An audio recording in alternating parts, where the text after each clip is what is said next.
Hi everybody, I'm Jack. This is Raw Tropical Living. Thanks for joining me again today. Today's a great day. I've got a good workflow going. I decided over the weekend to get myself a little bit more organized. Instead of just getting up and randomly doing what I do throughout the day, I'm trying to kind of at least plan and have a little bit of organization, because in addition to making the videos, I'm actually and in the very early starting stages of working on a recipe book and also a couple of other projects and trying to get the blog going again. I know I dropped the ball on that big time in 2016. I'm kind of like a kid sometime with school and homework and stuff. I procrastinate and I want to play, and I'd rather just shoot videos and do yoga and what have you. But I'm starting to get a little bit better, and I'm getting a little bit more organized, and the workflow's been going really well. I'll just go ahead and tell you, this is the first time I got up this morning, or I already had that part of the process. I had some titles already kind of sketched out that I wanted to do, so this is actually my third video today. I've kind of made some notes, put together, and this will be the third one. After this, going to go do a little yoga, and then maybe a little bit of writing, or might just slack off for the rest of the afternoon. But anyhow, this kind of popped into my head last week when a couple of times when I was consuming various raw vegan things. I made this I guess it's kind of like a pudding. Some of those plantains that I've showed you guys, one of the real ripe plantains, I put that in there. Had some spirulina, had some chia seeds. Think I might have even had some greens in there too. Now basically this pretty much looked like pine scum. I mean, it was just this greenish sludge type stuff. And with that, did I say I had chia seeds in there too? With the chia seeds and that plantain just so thick, I had planned on drinking it, but you can't drink it. It's almost like a pudding. That chia thickens it up, plus that plantain being so thick, so it was like a pudding. So I took a photo of it and I posted it in the one group that I go to, and was just kind of joking about it. But I'm like, yeah, this is definitely not the kind of stuff you want to share with newbies, or try this, or as I'm doing this video, like most videos, you can apply this to anything else too, the vegan lifestyle. It doesn't have to just be raw vegan. Any type of the vegan lifestyle that you're trying to share with other people, that's where good food comes in. I can be very, very, very simple with my food, and I'd say over probably the last year, I've been making more of an effort to kind of up my game in that arena, as much for sharing purposes as anything else. Because people ask me a lot of questions. If you really want to see how I eat, it's probably even better than going back through and watching the What I Ate Today videos, is just follow me on Instagram and Snapchat. I mean, I don't do it all day, every day, and I don't snap everything I eat, but I do enough to where you pick up, like I snap a lot.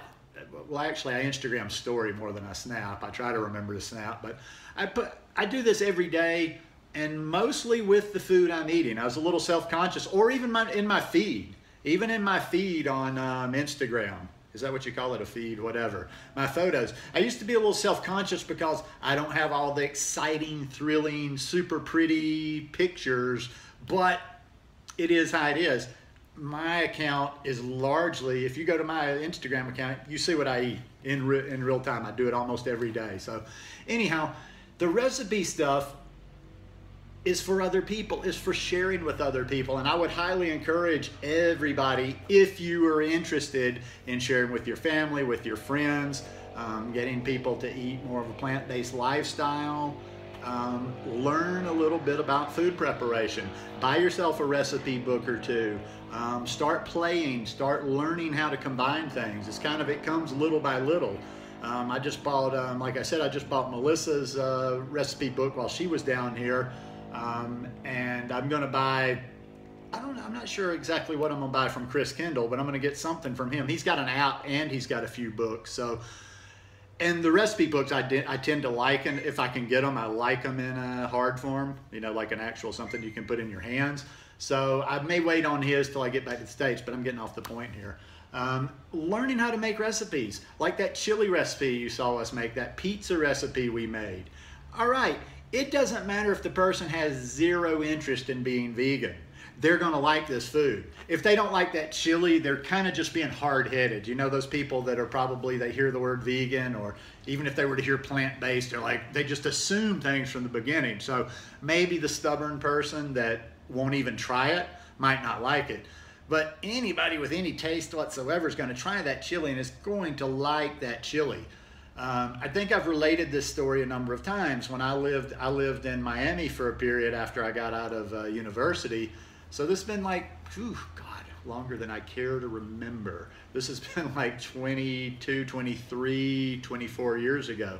I was living in South Beach, had a roommate, a French roommate, and we would eat at this vegan restaurant probably it was open for lunch and dinner. Between lunch and dinner, we would eat there 5, 6 times a week. Sometimes we ate lunch and dinner in there. We weren't vegans. Now, I guess I was trying to be a little bit healthier, but this particular restaurant was mainly because it was just the best food. That was our favorite restaurant on South Beach.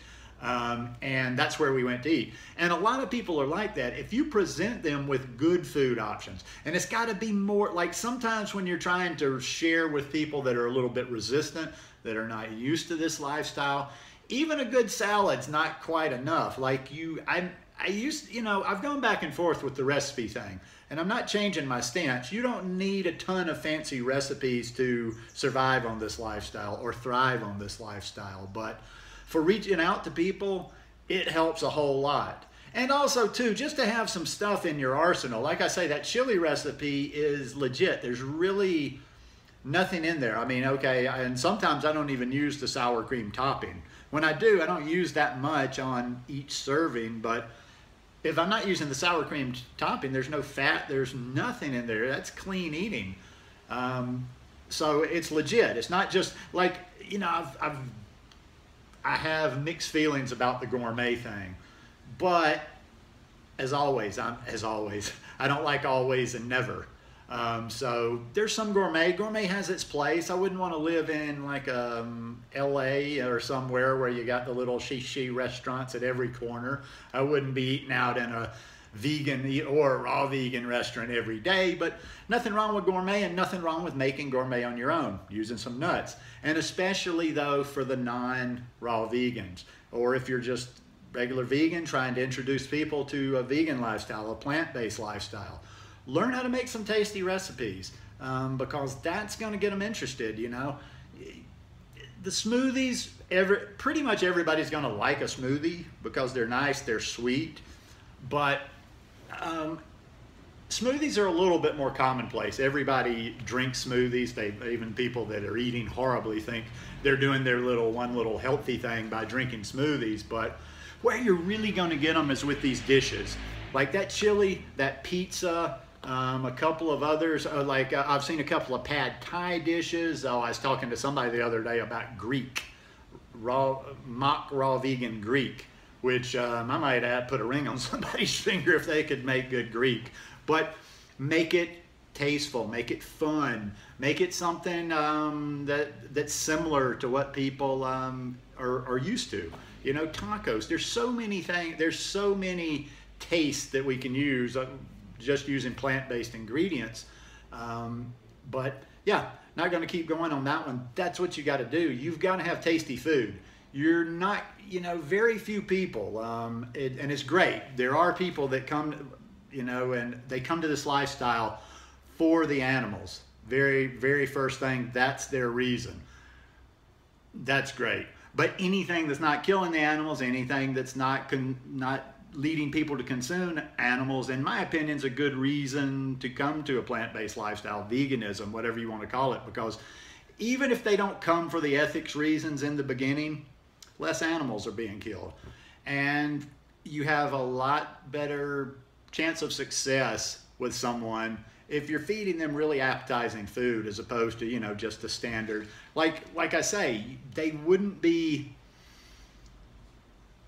probably wouldn't be satisfied with this lifestyle just completely hanging with me and eating everything that I eat on a typical week. It wouldn't be quite enough for them in the beginning, although I love my food and there's no restricting, and I enjoy everything I eat. But you see what I'm saying? I'd have to, I do special things. If I'm going to share with somebody, I make something a little bit special, a little bit tastier. But anyhow, think about that. If you got somebody in the family, if you've got friends, whatever, that you're trying to share this lifestyle with, pick up a couple of recipe books. I mean, for heaven's sake, they're to spend anywhere from $15 to $30 on something that you're using all the time, that you will use a lot. I know I've used the ones that I pick out. That's why I won't just buy any recipe book. I know Alyssa's recipe book, and I know whichever one I get from Chris, because I've looked at his, I'm going to use them a lot. So to me, 25, 30 bucks is nothing for something that I use, I'm going to be picking up and using all the time. But anyhow, whether you buy a recipe book, there's lots of recipes out there for free on YouTube, online. Learn how to make food. It'll change things. Hope you guys like this one. If you like it, give me a thumbs up. Hope you'll subscribe to the channel, and I hope you are having a wonderful week. This one's going to be on Hump Day. Peace.